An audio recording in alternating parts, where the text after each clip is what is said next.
La coutume est bien ancrée. Chaque année, le 1er avril, nous aimons faire une plaisanterie aux personnes de notre entourage.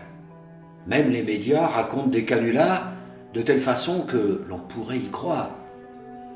Les enfants tentent d'accrocher un poisson en papier dans le dos des autres. Et quel exploit quand c'est dans le dos de la maîtresse à l'école. Chacun se prête au jeu.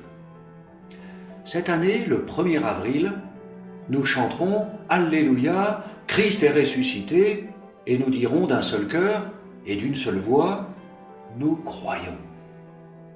Même si pour beaucoup de nos contemporains, il s'agit d'un poisson d'avril, d'une invention, d'une blague, d'un rêve ou d'une croyance dépassée, c'est pour nous le cœur de la foi.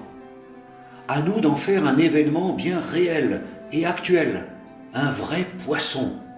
En grec, cela s'écrit « ictus ».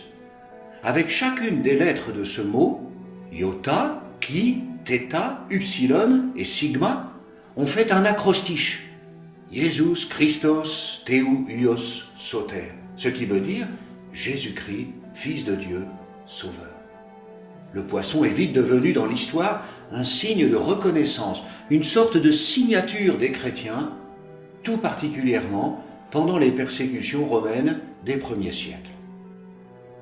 On en trouve dessinés ou gravés dans les catacombes, par exemple. Pendant le carême, temps de conversion par excellence, je vous invite à dessiner, à graver en vous le saint poisson de Pâques, Jésus. Que son nom béni soit la signature de votre vie.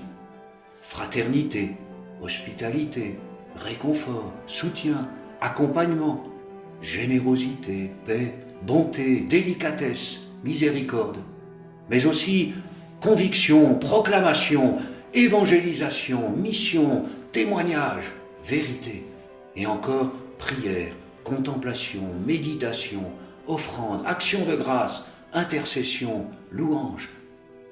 En approchant de Pâques et en accompagnant les catéchumènes vers la source du baptême, redisons ensemble notre profession de foi par nos paroles et par nos actes.